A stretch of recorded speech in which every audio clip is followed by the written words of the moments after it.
Hello, everyone. This is BizChicks TV.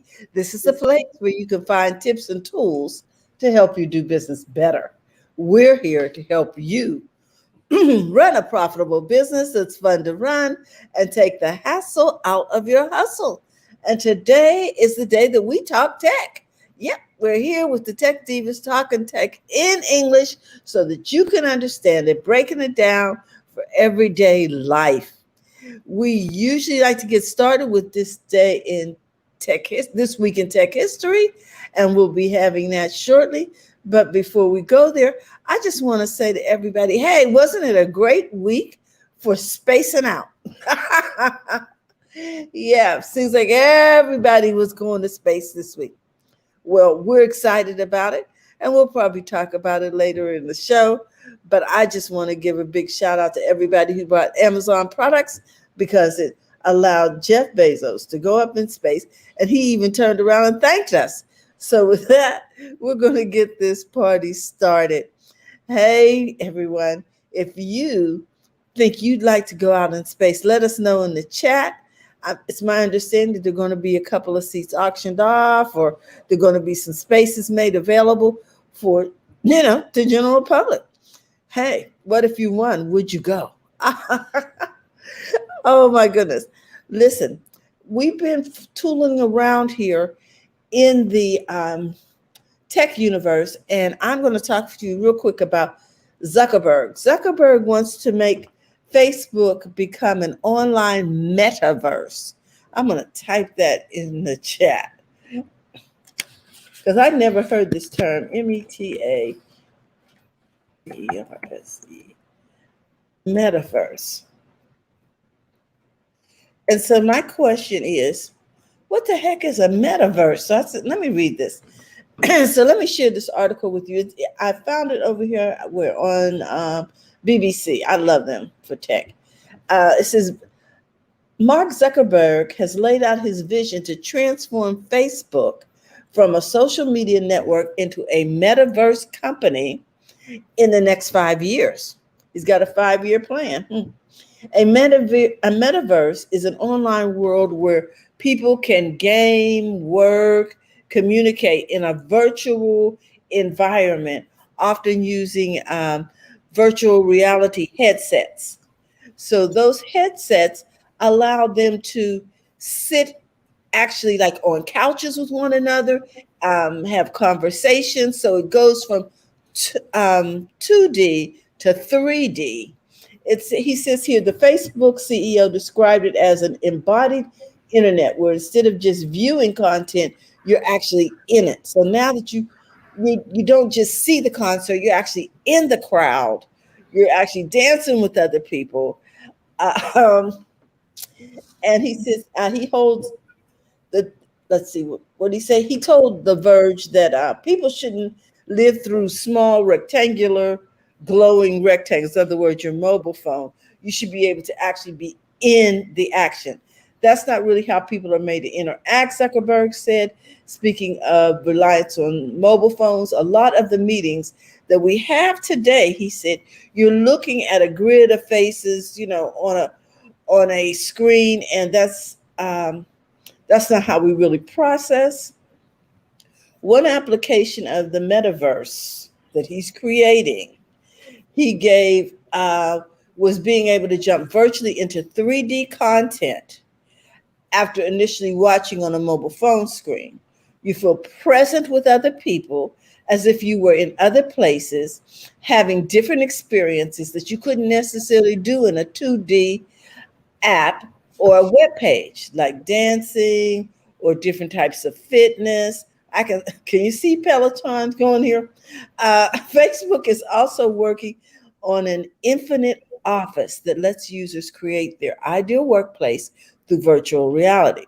In the future, instead of doing just over a phone call, you'll be able to sit as a hologram on your couch, and you'll be able to sit as a hologram in some other places where you want to interact with people, even if you're in different states or 100 miles apart. And Mr. Zuckerberg says, I think that is really powerful. I think it's powerful too. It's like what we're doing right now, friend, with StreamYard. It, who knew that we could be talking and broadcasting people from all over the globe with just this app? So now we'd be able to put those people, we'd be able to be in a setting with those people because we both have the devices on and feel like we are actually physically in the room and having conversation. So remember that in 2019, it launched the Facebook Horizon, which was an invitation only immersive environment where users can mingle and chat in a virtual space with a cartoon avatar through Oculus headsets. Zuckerberg admitted current RV headsets are a bit clunky, and they are because my grandson has one. They're pretty heavy. They're not comfortable to me. Um, but he argued that Facebook's metaverse would be accessible across different computing platforms. Oh, they're going to actually share, Fran, including virtual reality, which he's not really big on sharing. Virtual reality, augmented reality, PC mobile devices, and gaming consoles. So I don't want to get into necessarily the origins unless you want me to go down that path. It started. It came from Neil Stephenson's. It says 1992 space fiction novel, because I know you're all about space fiction. Snow Crash, where it served as a virtual reality-based successor to the internet. So they're using these virtual reality properties in games like Roblox. My granddaughter loves Roblox. Roblox, Fortnite, Animal Crossing. Animal Crossing is supposed to be very popular. And you use it on Nintendo Switch and some other games. But so that's what I wanted to say about this metaverse that Mr. Zuckerberg is in the process of creating. This is part of the reason Facebook so heavily invested in virtual reality and augmented reality is that the data available when users interact on these platforms is an order of magnitude bigger than any on-screen based media. In other words, they want the data, which they're infamous for. Now it's not just about where I click, but what I choose to share. It's about where I choose to go, he says, how I stand, what I look at for the longest, the subtle ways that I physically move my body. So all of this is going to be recorded, tracked, however you want the data is going to be accumulated and used to augment how we interact. So the universe, the metaverse, is being developed by your friend and ours, Mr. Zuckerberg and Facebook. That's my story. It looks kind of interesting. I've seen what he's trying to do in Agents of S.H.I.E.L.D. Okay. In the final episode of Agents of S.H.I.E.L.D., and that's on Netflix right now, I believe. They were able to be, they were all in some other part of the world working on something, but they had a reunion with all of the agents that were on the team. They came together and they had a reunion, and it was just a little device. They clicked it here, and they were able to be in I believe it was a bar or a speakeasy that they had been in prior to, and they were all gathered back together, and all they did was click the little device on the side of their head, and somebody was at home with their kids, and somebody was out in Russia about ready to go do something on a mission, but they all came back for the reunion just by using the reality. There was no goggles. They were able to do that with the technology as it had developed. So okay. I see where he's trying to go with it. Not sure how close we are with that right now, but okay. So, Yeah. So right now it's a wearable, Okay, and then exactly. you're able to go here or there. And we see that he recognizes that it needs to be lighter weight, more user friendly, less awkward, because it's very huge and it rests right here. Right. Well, yeah, this is like that clunky phone, that first cell phone that was a brick. They called it a brick for a reason. It was heavy and but it was a cell phone that was mobile. Satellite phones, yeah. Right. So I just wanted to say hey to Dr. Tachi over here in Clubhouse, Mark and Taisha, Beverly, and Teresa, all of everyone over here in Clubhouse. So just interesting. So I'm going to do this day in tech history because I like history. Yes. Just so you know, it's a lot of stuff happening. I'm going to start with July 18th. Mm-hmm. Yeah.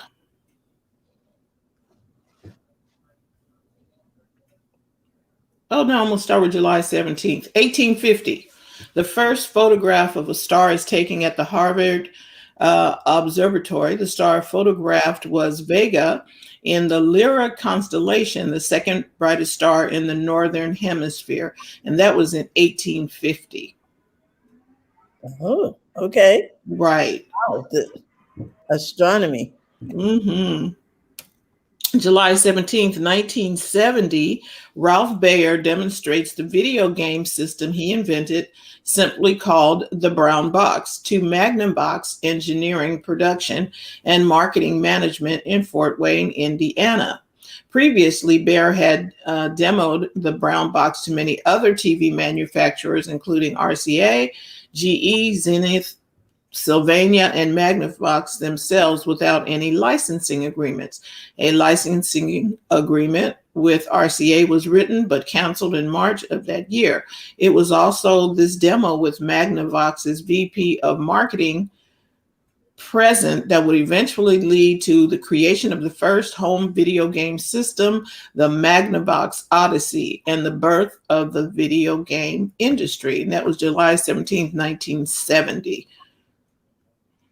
I thought, we had video games around so long, you thought, well, they've always been here. Brown box. Okay.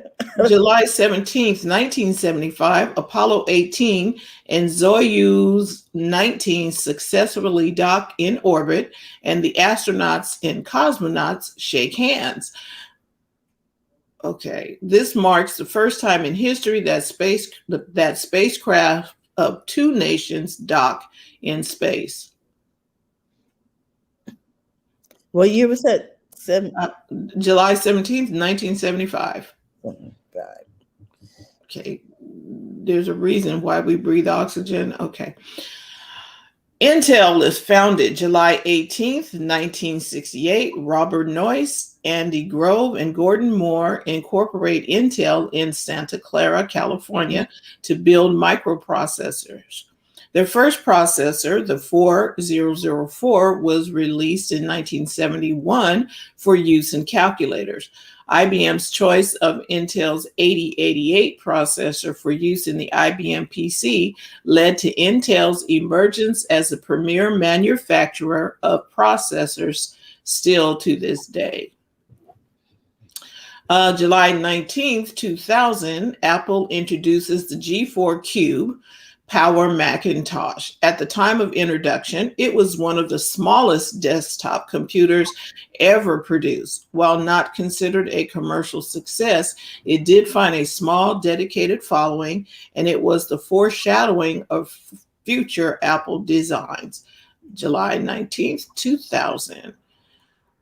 The Eagle has landed. July 20th, 1969. Eagle, the Apollo 11 lunar module, successfully lands in the area of the moon known as the Sea of Tranquility.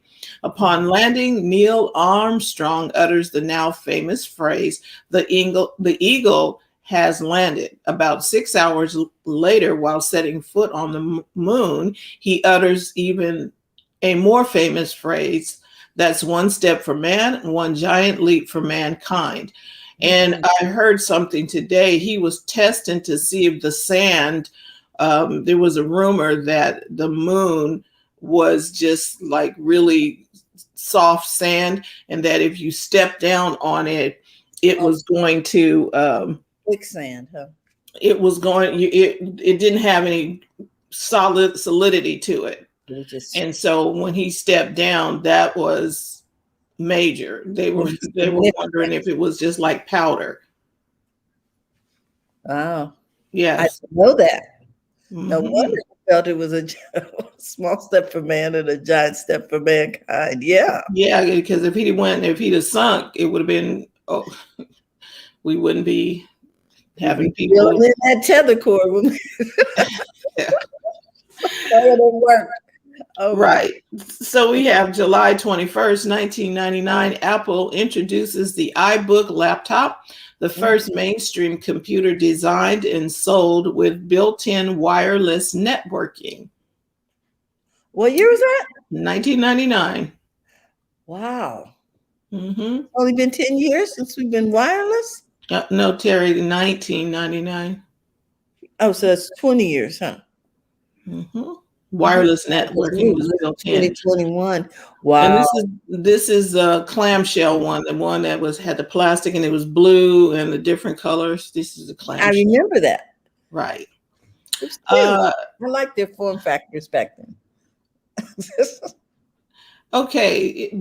The author of this blog says the Unholy Alliance is born July 22nd, 1980. Representatives from an IBM facility in Boca Raton, Florida, where a small group of engineers Uh, were secretly developing the IBM PC, meet with Bill Gates and Steve Ballmer of Microsoft to discuss licensing software and operating systems for the still developing PC. Not having an operating system to offer IBM, Microsoft will eventually buy the rights to QDOS, 86 DOS from Seattle Computing Products, which they in turn licensed to IBM as PC DOS and mm, later licensed to PC clone makers as MS DOS. This alliance between IBM and Microsoft forms one of the most dominant platforms in the history of computing, which goes on to crush nearly all other PC platforms in the 80s and 90s. Ironically, this platform nearly crushes IBM itself as they lost control of the platform to the PC clone makers and Microsoft. oh, Mhm. July 23rd, 1903, Ford sells its first Model A car to Ernst Fenning of Chicago, Illinois. mm, okay. And our 19. last story of the day, Commodore Amiga is introduced July 23rd, 1985. Commodore introduces its Amiga personal computer, also known as Amiga 1000 or A1000, featuring a multitasking windowed operating system, color graphics, and stereo sound, among other features ahead of its time. The Amiga developed a loyal user following that remained strong even as the PC market became increasingly consolidated between the dominant IBM compatible PCs and Apple Macintosh computers. In 1994, Byte magazine would write, the Amiga was so far ahead of its time that almost nobody, including Commodore's marketing department, could fully articulate what it was all about. Today, it's obvious the Amiga was the first multimedia computer, but in those days, it was derided as a game machine because few people grasped the importance of advanced graphics, sound, and video. So they Mhm. were ahead of the time, and people didn't get them. And that is your week in tech history. You know, sometimes we can really be ahead of our time. Hmm. People. We don't even recognize that we're ahead of our time. We just think, oh, it must not have been a good idea because people, are not buying in right away. But that's not the case. Sometimes we're just Ahead so of your far time. ahead, we need to educate our That's what I was going to audience. say, because that you have to explain what it is that you do for them to join in, for them to um, get get a glimpse. You have to paint the picture Mhm. of why somebody would need what you're talking about, and show them different ways of using it. So, anybody want to weigh in? We got Shay, Beverly, Taisha, Teresa, Mark, Dr. Tachi. Just history in general. Okay. History is interesting. Huh?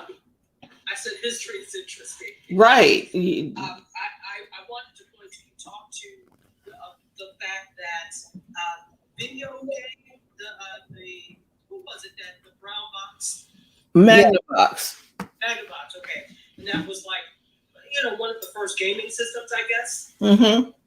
So it's interesting that that anniversary has come up as Netflix is now adding gaming to its subscription.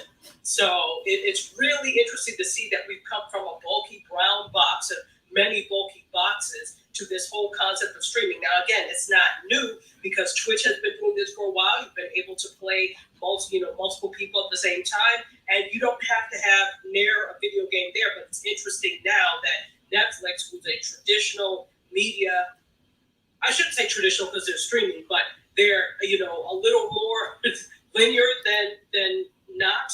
They are taking on gaming, so it's interesting that all of these things are starting to intersect on anniversaries. Right. And maybe the world at large never understood that this was an anniversary, but the people in the industry understood. Mhm. And chose these dates intentionally. Yeah. Oh yeah, there's always intention behind things. So the average person doesn't care. It's the anniversary. It's interesting, but the average person doesn't care. But they do all these little things, and it's interesting because I'm like you, Francine. I get excited over some of these little things, and I think it's interesting. And one year, I remember for the 40th anniversary of the founding of the Media Lab at MIT, and it was founded by Nicholas Negroponte, who was somebody that we always talk about in communication. Learned about him when I was like in a master's program, and so I was excited. I was like, it's the 40th anniversary of the Media Lab, and I was about to post it, but then I said, but nobody else gives a damn about me. I'll skip that post, and people will be like, that's nice. So it's interesting because I'm like you. I think this media history is very interesting in tech. Right. Right. So TJ is not with us today. I don't know. Did she leave us some notes, Terry? No, not so far. Oh, okay. So we're going to skip straight to Terry talked about the metaverse already. Dr. Tachi, you just want to jump right in with media? And I got. Yeah, we can if you like. Go for it, because I got something to interject on in your realm in a bit. So here's Dr. Tachi talking about what's happening in media this week. Good morning, everyone. My name is Tashi. Why did I say that? You can already see that.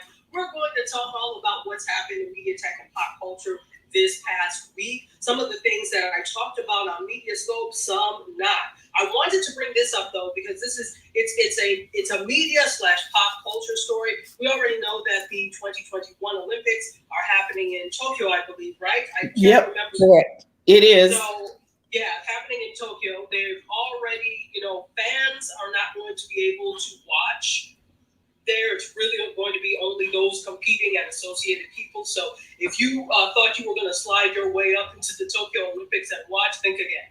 But so that is really going to be a media event. But there's something that came up about not this Olympics, but the next one that I think is going to be very interesting.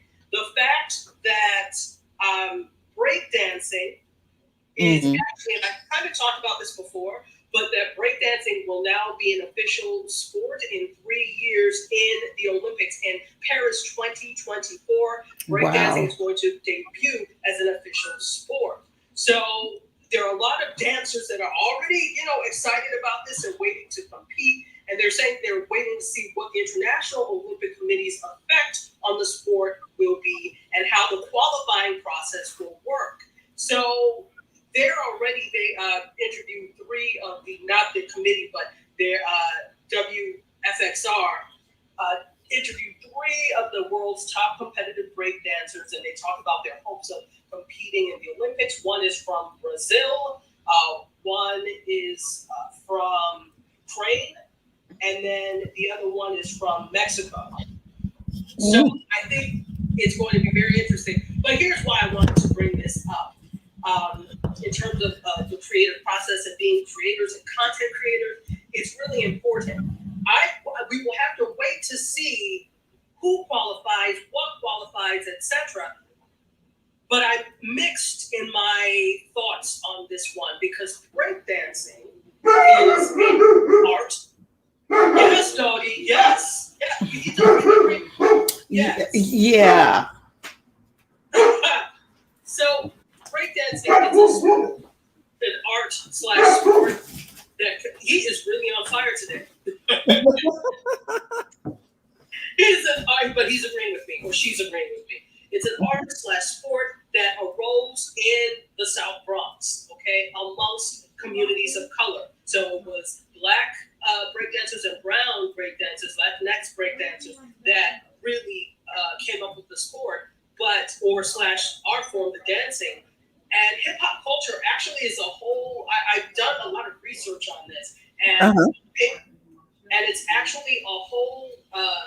See, there are 5 aspects to hip hop culture, and breakdancing is one of these aspects. So when you talk about it in that light, I'm wondering if those competing and representing the art of breakdancing are going to be reflective of the creators in this case. And we have to think about it.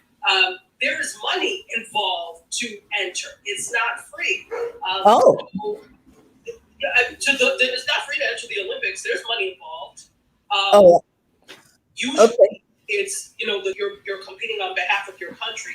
So usually it's governments and things, but there's still money involved in terms of competing. Because look at the sports. You have to pay for all the different things to get to this point. You probably trained a fair amount. So I'm wondering what that process is going to look like, and if it's going to be reflective of the original creators. Are they going to be present? Are there going to be any, boys and girls originally from the South Bronx or from New York City in general, that reflect the art of breakdancing? And so that's where my concern lies, because once you remove it from the original creators, it's like silencing their voice. It's the same thing with hip hop or anything that removes the creativity or the creative nature from that community. So that's where my concern lies. I don't know how you all feel about it. Well, listen, Tachi, I hadn't thought about it that way. I was just excited that they were going to have an opportunity to bring it into the Olympics. One of the things that I want to know is, in light of this information, who are the judges going to be, and who is considered the expert in the field now that it's being gentrified? Yeah, that is a big thing. Now, don't get me wrong. I love when people participate in arts that are not theirs. I love when people appreciate the art so much that they're like, I really want to be involved. To me, it doesn't matter who it is competing, but it matters to me who it is competing if everybody doesn't get a fair chance. And what happens is when sports and art forms, media become, quote, gentrified. And gentrified let's be clear, gentrified doesn't just mean that non-melanated people are coming in and occupying the space. It's not just about color or ethnicity. It's so much more than that. There's also economics involved, etc. So it's not just cut and dry. But and mainstreamed, when it's mainstream too. When it's mainstreamed, exactly. When it becomes mainstream. which is great for exposure, but is it great for the people who created it who are not benefiting from it?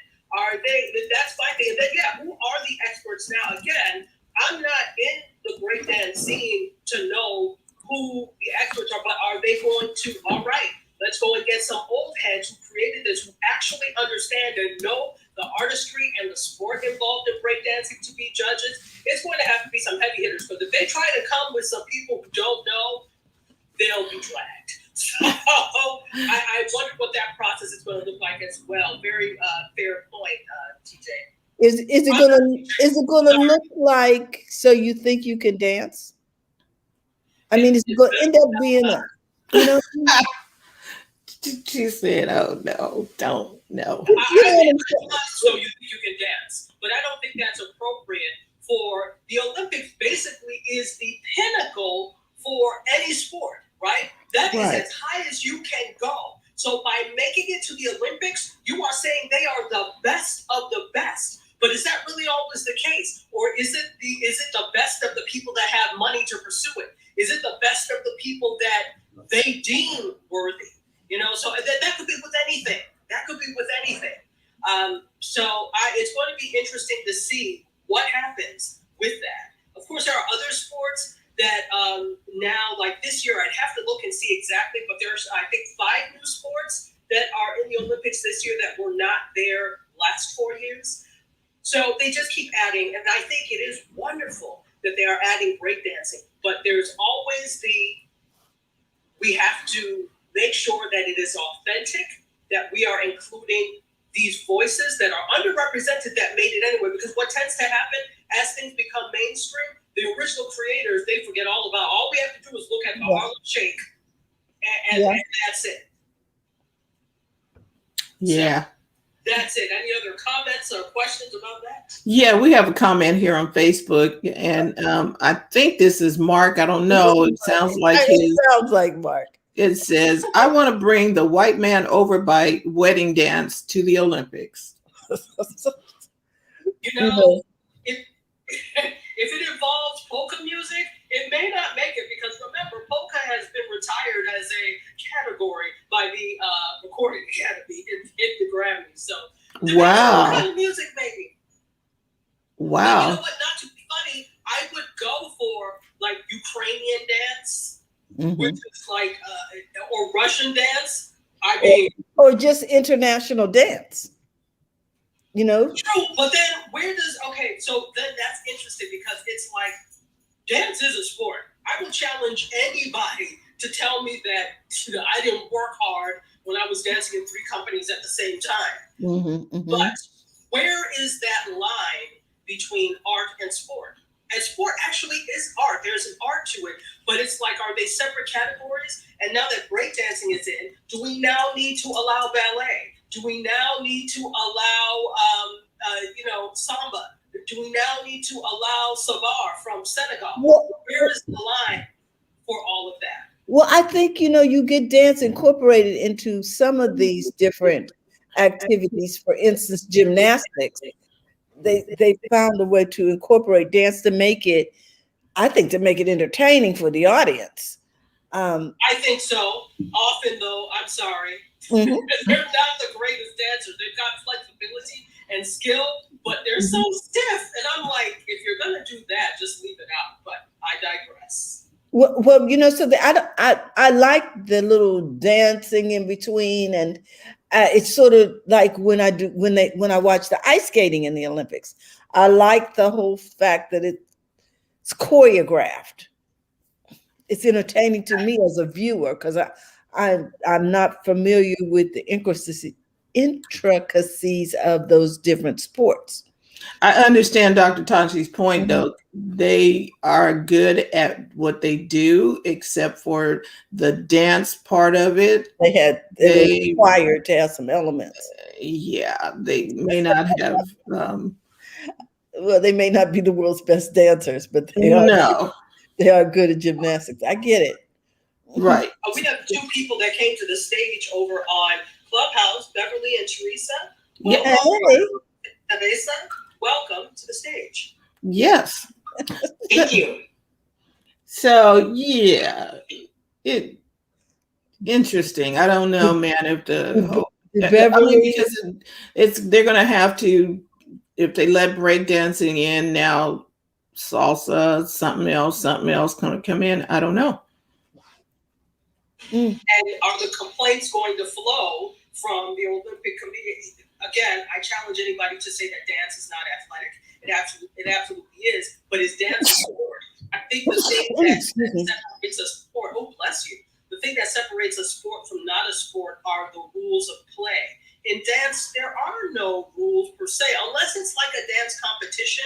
Maybe there are some certain things you cannot do, but there are certain moves. So, for example, with ballroom dancing, you've got certain moves, certain things in salsa, certain things. So, is it going to be how well you execute a pas de bourrée? How well you know? That's what I'm wondering. So we'll see. But I'm wondering if anybody on the stage, you came up for a reason, and I think we'd love to hear what you have to say. Yes. I was just listening. I thought it was a very interesting concept, interesting conversation. I won't be able to speak. I'm actually at work, so I won't be able to speak too many times, but I just thought the idea, I didn't know that breakdancing was looking towards being an Olympic sport. Mm-hmm. But when the idea that dance is athletic is brought up, that does give me something to think about. Yeah. Absolutely. Absolutely. Dry Rose or Beverly? Good morning, ladies. Just listening to the conversation, and it's just all of the points you brought up about who's going to be the judges and all of that are just interesting things to see how it's going to play out. And thank you. I'm done. If I may add really quickly, then I'm going to have to go mute again because I've got a couple of things to do. My thought is around the elitism that is often attached to the Olympics. There is a sense of elitism in my perspective that makes me wonder how breakdancing is going to be perceived. Breakdancing is a largely urban, and while of course we know that it is very well received by all cultures across the world. It does have a history with urban roots. And so the sense of elitism, I'm kind of wondering how that's going to affect the presence of breakdancing and the reception of it as a viable sport in the Olympics. Anybody have a thought on that? That is an excellent thought because you're right, there's already elitism. And all you have to do is look at it in girls, softball versus baseball, right? And the fact that people say, oh, well, it's just softball. It's not a real sport. So I'm wondering if, as if you brought up, some of that same sentiment is going to be placed on breakdancing. Oh, that's really not a sport. All right, Rich, then you do it. And I guarantee they won't be able to. So, yeah, you spin on your head for a couple of seconds. Let's see what happens. Thank you. Okay. A piece of cardboard at that with no. Yeah. This is the thing that breakdancing came out of adversity. It came from people who had little to nothing, and they took what they had, which was their bodies, which was one of the few things you still had a bit of agency over, and even not that much, but you had the power to dance. So in that sense, despite what was happening at the time, this was like in the 70s, this is happening, and the South Bronx was not the greatest place to be in the 70s. There's still some iffy parts of the South Bronx, but it's not the greatest. It wasn't the greatest place to be in the 70s. And so you're coming out of these socio and economic circumstances that make you want to get away from them, even if it's for a half hour while you're hanging out with some of your friends to show off your moves and perfect your moves. When society tells you you can't be this, you show them up by spinning on your head or doing a suicide flip or, dancing on one hand for like several minutes. That's your way of overcoming, So it's so much more than just dance. It's so much more than just a sport. It's a way of life for some people. So I don't know that that's going to be captured. But Teresa, excellent. I'm sorry. Is it Teresa or Teresa? It's Teresa. Okay, Teresa. Let me not be all fancy. Teresa. And here's the other thing. If we got curling, we can have break dancing. You know, and I always made a joke about this, and that I wanted to do a parody. You know how they have Basketball Wives? Mm-hmm. That I always wanted to do a show that was a parody called Curling Wives, where these were the wives of curlers and what they went through, which I think would be hilarious. So, anybody want to take me up on that one? I got one for you, Curling Wives. Yeah. So, yeah. So if we're done with that, I will go on to the next story. Now, this is interesting. Speaking of culture, when we talk about TV and we talk about college on TV, we often think of the Ivy League, right, or the Big Ten, in terms of, for example, reality shows or scripted shows. And you see a lot of Ivy League, a lot of Big Ten, but not so much in terms of the HBCU. Well, there's a new show that wants to make HBCUs the A story as opposed to the B story. So there is a show called All American. So All American is already a show. There's a spinoff of this called Homecoming, and it's coming up. And so it joins a smaller number of films and series in this area, including School Days, as we know, which is like one of my favorites by Spike Lee. Stomp the Yard, A Different World, which is also one of my favorites. I love that show. Mm-hmm. That is, if they need to bring it back. That was everything. When I that was a good show. All-time TV shows, A Different World is on it. And you do know A Different World is on Amazon. Mm-hmm. Yes, it is on Amazon, and they actually did A Different World reunion, which we reviewed on TV Channel. They did reunion of 4 different shows, and A Different World was one of them. And it was really nice to see who they were and what they're doing now. So, and that is on Peacock. Oh, okay. Oh, you notice they keeping all okay, I'm not going down that trail, but they keeping all of the hits. Yeah. Is it on Peacock? I know it's NBC Universal because we have it's on Peacock. Has all of it. Everything NBC owns is on Peacock. Right. It's on Peacock, absolutely. But I think that I want to say Peacock, but it may have been on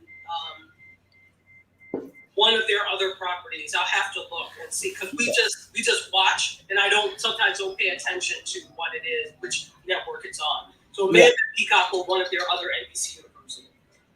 But so also, most recently we saw HBCUs featured in The Quad, which was on BET, and it was only 2 seasons. It was a 2-season drama. So it premiered Monday on the CW, and the plot of Homecoming, which again is the spinoff of the high school drama All American, stars Clark Atlanta University alumna Jeffrey Maya and The Quad's Peyton Alex Smith, who briefly attended Florida A&M. So we're getting some peep stars who have an experience going to HBCUs. Mm-hmm. And so it is it's a fictional college that they've come up with called Princeton University. Okay. And, so it's around life at an HBCU. And I think it's going to kind of mirror what happens in the AU Center, which is the Atlanta University Center Consortium, which is home to 4 historically Black colleges in Atlanta. And Darba is probably very familiar with the AU Center. So I think it's going to mirror some of that. So I'm happy to see this, but there's always a caveat with me. But I don't know that I like that they called it Homecoming, and this is why. Life at HBCUs has often been reduced to homecoming. All we do is party and homecoming and whatever. And this is what I hate. People always, I've heard this several times, and I was about to get them, but I got my composure when they said, my dad taught at such and such university, which was an HBCU, so I was there all the time. Or, I went to homecoming all the time.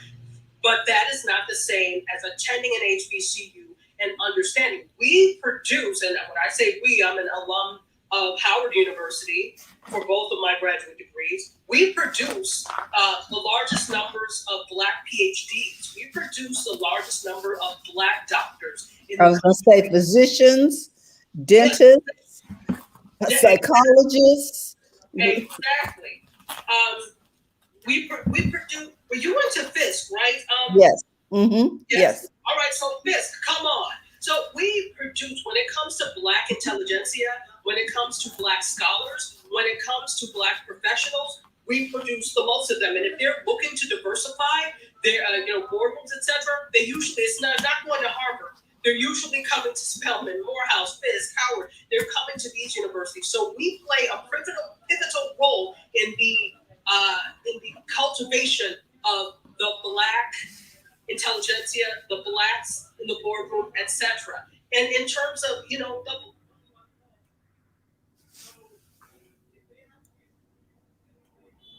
the time, as if we're not good for anything else other than that. So while I'm glad to see that the HBCUs are at the center, I would not have said homecoming. I don't know if they were trying to play off because Beyonce's success with the homecoming film. Well, I'm thinking it was probably what they felt would be a draw for the community.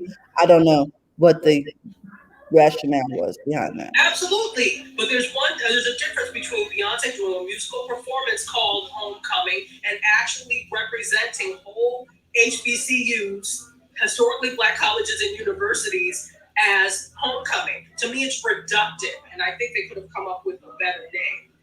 But who am I? I'm not one of the producers. So, any case, that is coming up soon. Mm-hmm. I would go ahead.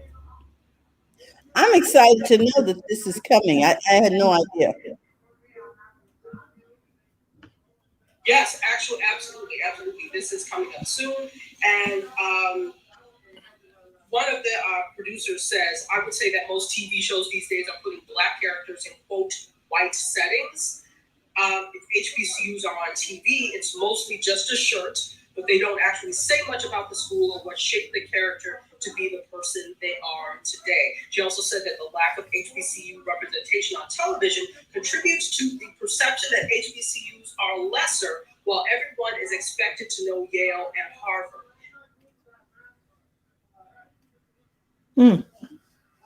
But although this is fictional, it will put HBCUs in the spotlight because of what School Days did. I remember when I was in high school when School Days came out. I was like, I had just started high school.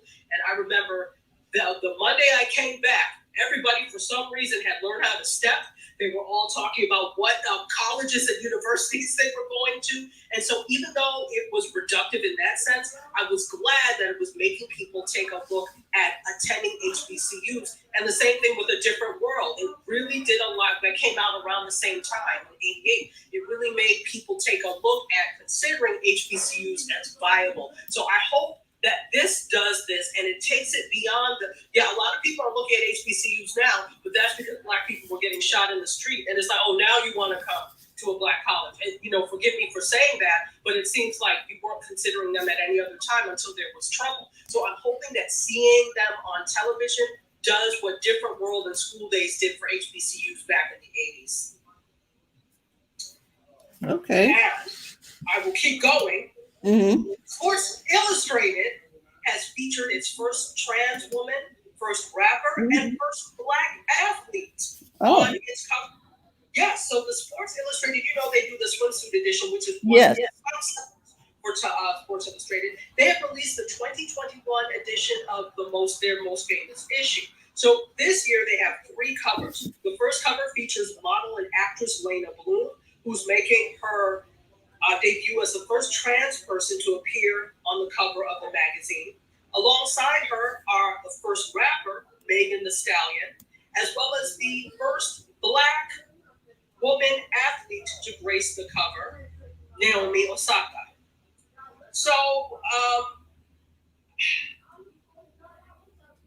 in showcasing the Sports Illustrated cover, Lena Bloom, who's the first trans model, says, I dedicate this cover to all the ballroom femme queens, past, present, and future. this historical moment is important to hashtag girls like us because it allows us to live and be seen. She said many girls like us don't have the chance to live our dreams or even live long at all. I hope my cover empowers those who are struggling to be seen to feel valued. I think this is amazing. Again, here I come with my thing. It took till 2021 before any of this happened. Maybe I can excuse not having a rapper on the cover. Okay.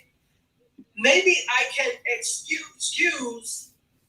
No, I can't even excuse not having a trans person on the cover. But maybe okay, fine.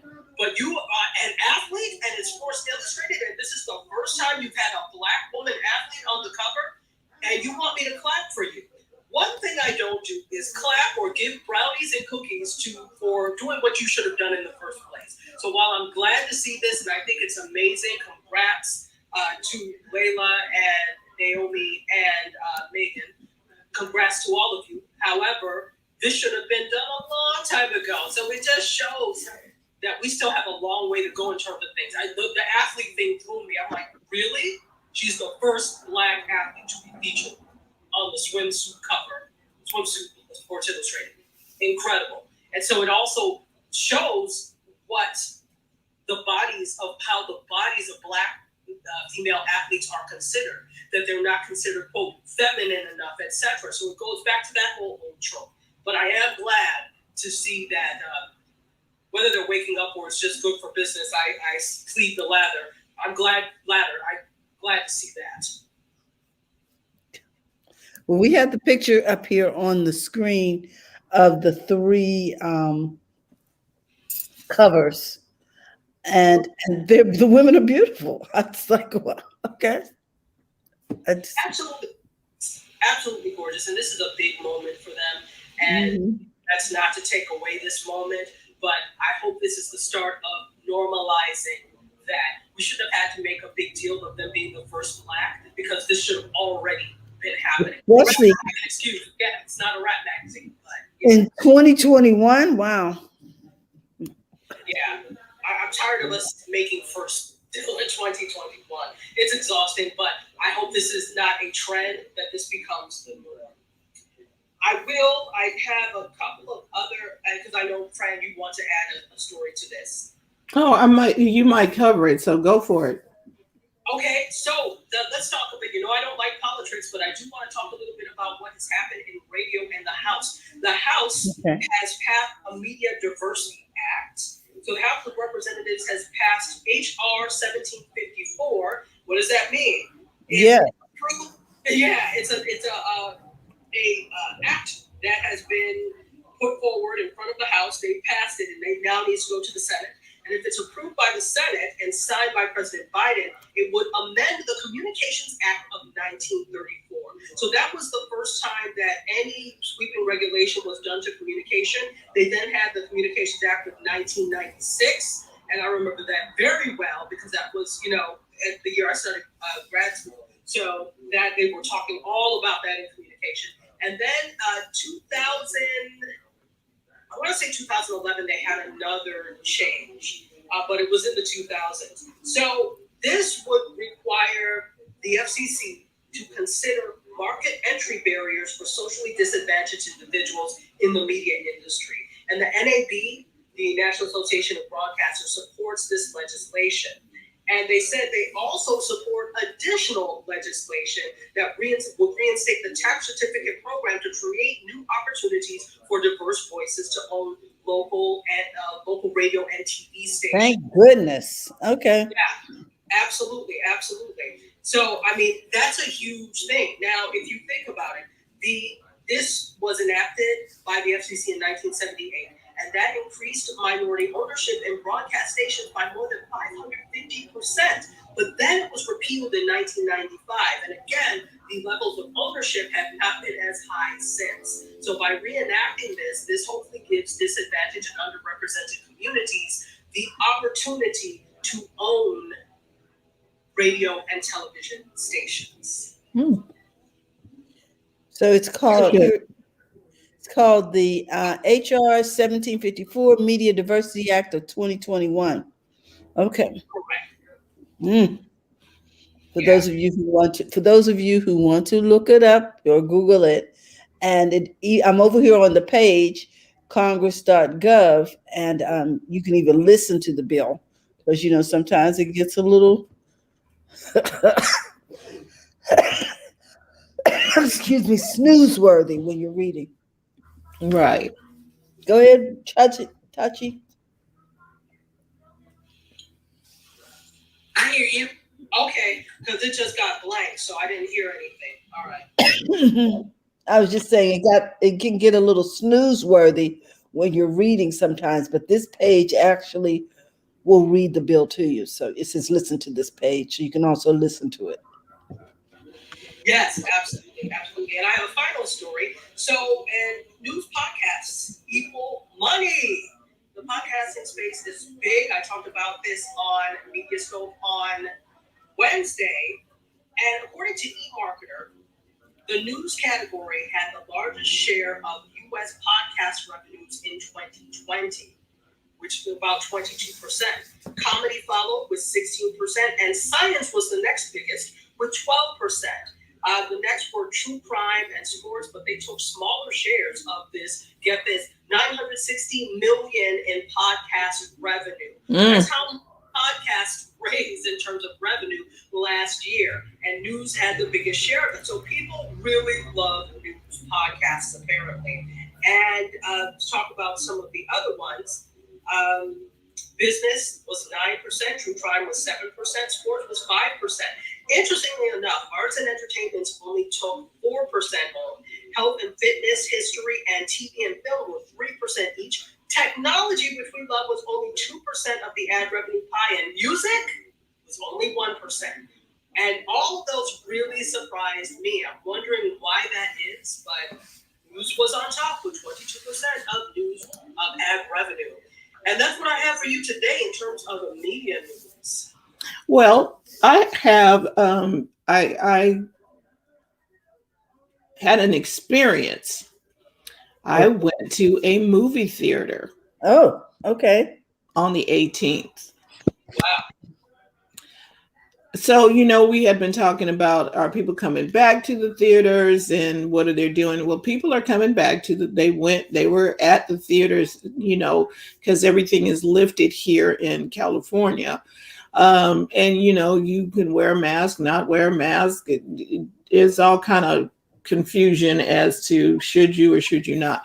So it was kind of interesting. This was one of the theaters that sold you can get dinner and a movie. Mm-hmm. Studio. Mm-hmm. Okay, yes, I'm trying not to name names. But anyway, the place was filthy. What do you mean? Exactly what I said. The place was filthy. You go in to sit down and there was like soda in the cup holder. Wow. The floor had your feet were sticking to it. Oh, it was worse than sticking to it because it was carpet in there. But the carpet is, I'm like, okay, how long have we been in a pandemic and y'all couldn't shampoo carpets throughout 2020 or something? And see, this is exactly why I don't trust movie theaters, because as soon as they're not paying people enough to really keep up the deep cleaning or whatever that they were doing pre-pandemic. They closed and now they're back to their wicked ways. So I thought about you, Tati. I thought about you when I was in there. I'm like, oh, I should take pictures. But I was like, really? And you all want us to come back? That is terrible. I would think that they would be hyper. No, I didn't go to every theater in Sacramento. No. This was just this one that I went to. And this one, you would think because they serve dinner or, more, they don't serve just popcorn and the trend, the regular movie fare, you would think that it would have been better maintained, but ketchup smashed into the carpet. And I'm like, okay, so this was not, you didn't clean up between two movies. When something's been on the ground for several weeks, months. You know, I was like, y'all did not clean this place. It's like they just walked out like there was a natural disaster and walked back in like nothing had happened. They did not clean that place. I was like, that's absolutely deplorable. And while you say it is just the one, again, if you're representing the one that you've been to, I can probably attest to the fact that that's the case with many movie theaters, because you're not paying people enough to actually do housekeeping in addition to what they're doing. You know, and you've got a lot of the people that work at the movie theaters are young. You know, they're not conscientious sometimes when it comes to cleaning things well. So I'm not surprised that that's the case. Well, they also might not be coming back into the marketplace right now because they're not necessarily vaccinated. No, we're not even talking about that. I would not blame okay, I'm not going to blame the age of the kids. This was janitorial level cleaning I'm talking about, not them cleaning up between the movies, you know, where the kids come and get the little broom and sweep up the stuff. I'm talking about this was not cleaned like cleaned. It had not been sanitized. Cleaned and sanitized. Between the movies is if you see something like that, pick it up. Don't just leave it there because I get what you're saying, and I don't want to put it on the age of the kids, but the thing is that's what you're supposed to do. You're supposed to clean up in between the movies. That part, I'm not absolving them from that. I'm just saying the theater as a whole, whoever was in charge, general manager, somebody, they did not bring a cleaning crew in to clean the theater. I'm just saying that carpet had walked in stuff was ground into the carpet that their little broom and picking up was not going to help. Well, you know, this is when you need to leave a review and make that clear, because here's the thing. We don't have to come to theaters anymore. Let's be, you know, unless you really want to see something that first weekend or whatever, we really don't have to, because we've set up an ecosystem where we can get these movies close to the time that it debuts or the same day, depending on who's releasing and what movie. Correct. Home, cheaper, more delicious food at home. Yep. We can spend that money that we would have over the, you know, weeks and months and put that into a good television or a good home theater system and be just as comfortable at home. So tell me why again I have to contend with this? You don't. You don't at all. And I will write a review for that, because they asked, so how was your experience? I'm like, y'all don't really want me to say that right now, do you? It was because I can't stand. I've always been like this since I was little. I can't stand stuff on the floor. I hate dirty floor. I hate it with a passion. I can't stand. Did you hear me say I can't stand it? Yep. So for stuff to be on the floor, that works the heck out. I can't. It was ground into the carpet, dirt. I was like, no. This is unacceptable. It was totally unacceptable. And you know, to skip the fact that you didn't clean the soda from before out of the cup holder, and there was popcorn between the seats and stuff, I can understand. But you're supposed to clean up between, and you're supposed to clean the entire thing. You had all of 2020 to do a steam clean, to do something. It should have looked like they just built it yesterday. Yes, that was my thought. Well, apparently they didn't think the same way, because you had soda and ketchup there on the floor. On the floor, and I was just like, okay. So I will write the review, because I mean, I can complain and then nothing is going to happen. But it needs to be brought to somebody's attention, because, you know, it's a nice concept, and yeah, the food is actually good food. It's not like bad or anything. It's just that you want it in a clean environment. You're like, okay. And they came and wiped down the seats, and because we did and say, hey, you know, this is a problem here. They came, cleaned the seats, cleaned the cup holders and stuff. So at least I was better prepared to sit down. Request for that? You had to put in a request for them to come do that. Yeah, we did. Wow. Which means that they're not cleaning the seats there or sanitizing them the way they should be. The pandemic is not over. In Nope. fact, there's a new way. So why are you not sad? Because if they were sanitizing all the seats, they would have seen that. Yep. And if they really want to stay open during this next wave, you think they would be vigilant. But that's a whole nother story. Right. And this was Placer County. So this is not, Placer County is not Sacramento County. Yeah. And I don't know if they had a whole different closed set of down. rules. Yeah, they had a whole different set. I don't know if they even closed down during They did when the governor the governor shut down the whole state. They did. But part of that is they were open into the pandemic, but still on that shutdown, y'all could have been cleaning. Just saying. All right, that was all. I just wanted to tag on to Dr. Tachi's media thing. I was like, ooh, gee whiz. Well, I want to finish with this one. Let's see if I can share my screen. Let's see here. And Doc, you may want to. While you're looking that up, do you all have any apps that you use that's helping your business or that you know of that would help in somebody's business? We want to hear about it. I'm using an app called Showami. Don't ask me why they called it that. As a real estate agent, I need to be able to open the doors for my clients to see homes. Well, if there's a conflict like I have for today, there's an app that I can book a showing agent and they will go and open the door for my clients. It's kind of like booking an Uber. You pay them a fee, they open it, they can't poach your client or anything of that nature. They're just going to open it, they get paid, I get my time, and I think it's an excellent app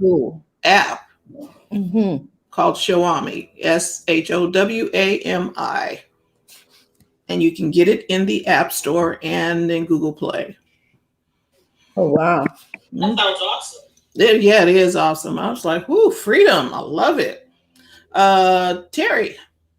I just want to say hi to Janice and to Maureen. Maureen's over in Jamaica. How you doing, girl? And Mark's over here on the live streaming side. I wanted to close with this, unless you have another. That was it.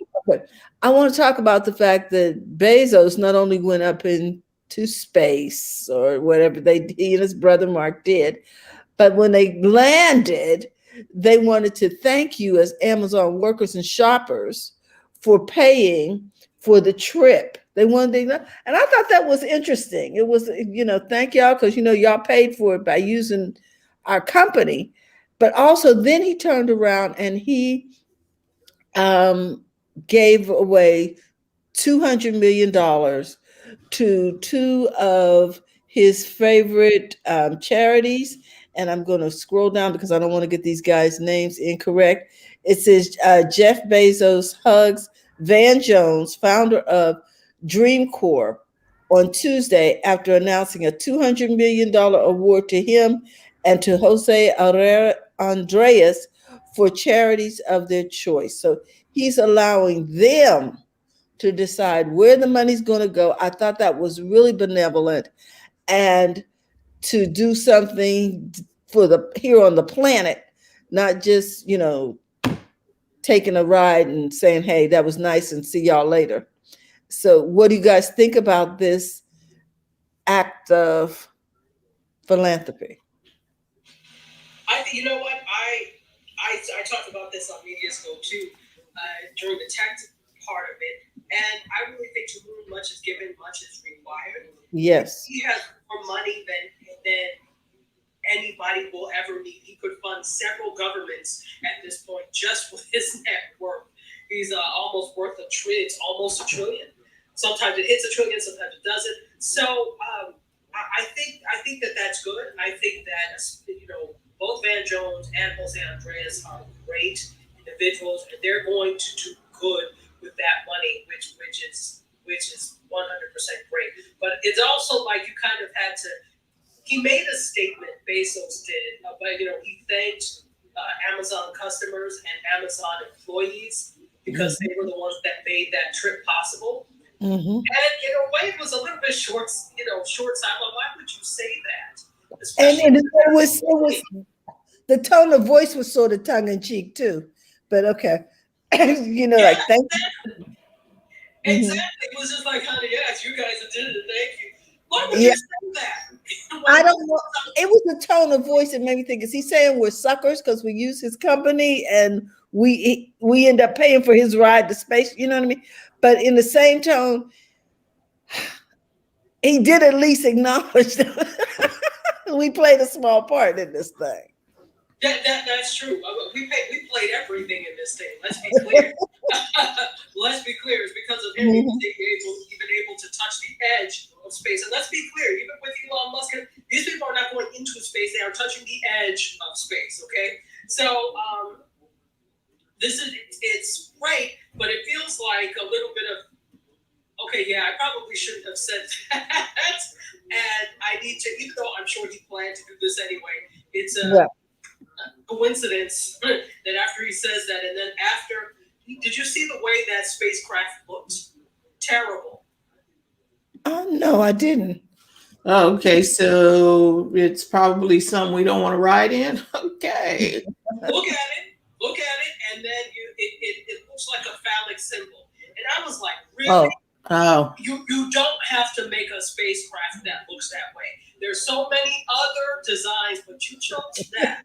So whether or not he meant to do that, which I think there was intent in that, Elon's it doesn't look good. So Elon's didn't look that way, right? Elon's did not look that way. Okay. It doesn't have to look that way.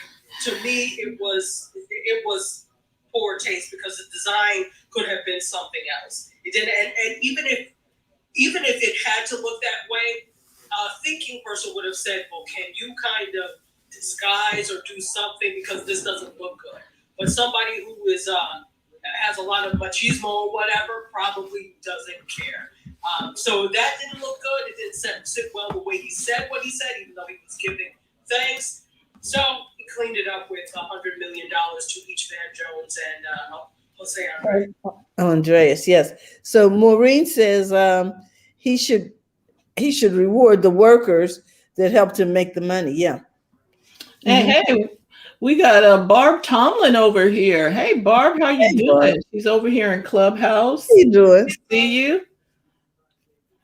And then we have Ann and Alexis also here in Clubhouse. So if there's anything, if you guys want to weigh in on anything before we close out, it's been an interesting conversation today.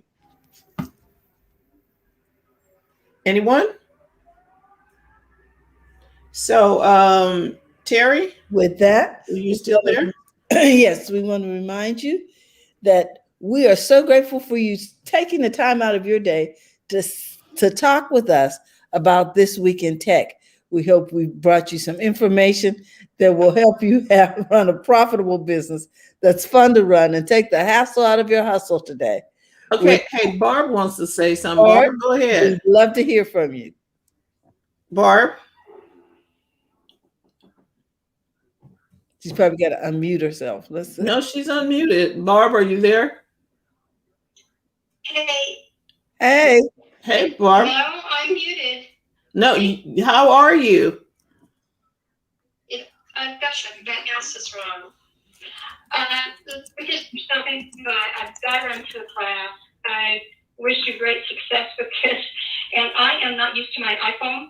And it's telling me I don't have a good connection. So I'm so sorry. Yeah, we can hear you. Day. Love you, girls. Love you too. You sound good. Thank you. Bye-bye. Bye-bye. Bye. Okay, guys, we're going to sign off. We want you to remember, go to the front of your own line. Have a great weekend. We'll see you Monday for Coffee, Tea, Thoughts, and Conversations with the BizChicks. Bye-bye. Thank you, ladies. Thank you, everyone.